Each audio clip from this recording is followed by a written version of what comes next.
Aerial Recovery is in Pakistan right now helping disaster victims. They just got back from the Ukraine where they have rescued 5,000 people. This is an extraordinary group of people doing extraordinary things. But like a nice little zigzag pattern down hills is super helpful. The hot, thick woods in Jolton serve as a body double for Haiti. So you can use objects to help you. This is hard training for volunteer work. It has to be. Your skill set to serve for aerial recovery must include fitness. Always calculate it to where you can go to a tree or something. Former Green Beret Jeremy Locke. You have to be physically fit.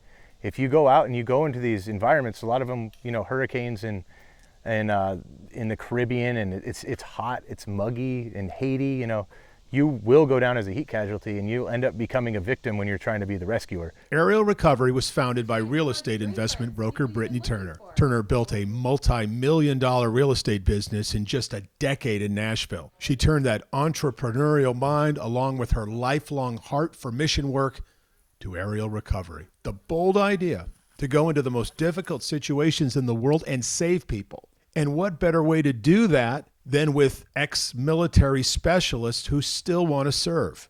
And I saw how effective these veterans were. I mean, they're unstoppable what they can get through, and they're made for austere environments and trained for it. And the purpose and passion that comes back into their life when they can use their skills to save lives now has just been amazing. Amazing? At least. This group has rescued 5,000 civilians from war zones in the Ukraine. Orphans, widows, the elderly, heart-pounding moments. You start driving and, we're seeing explosions go off. We're in where the combat is, and I'm like instinctively reaching, but we can't do that. We're humanitarians now. So now we've got to use our brain. That's our weapon. Are we planning the right routes?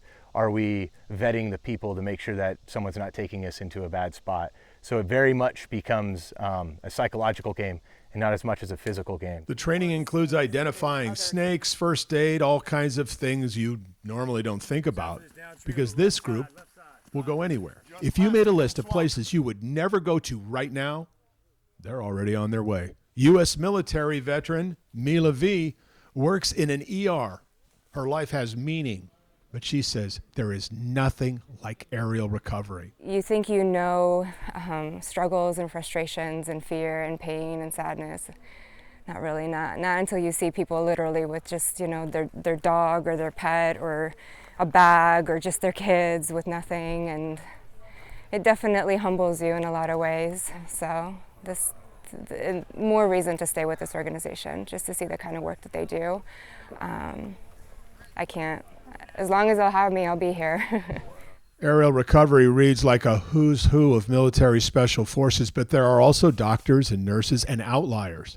Franklin financial planner Brad Gooch has an impressive resume. What he wants is an impressive life. And I just feel like I'm built for more than what I do.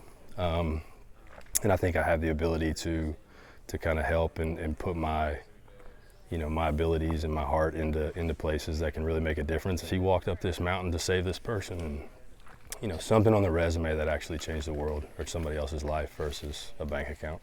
It is hard work to change the world, even dangerous. But these are the right people who always find the right place at the right time. I mean, there's no greater feeling in this world to know that you had the skills, you trained up for something, for a mission, and you went out there and you executed it.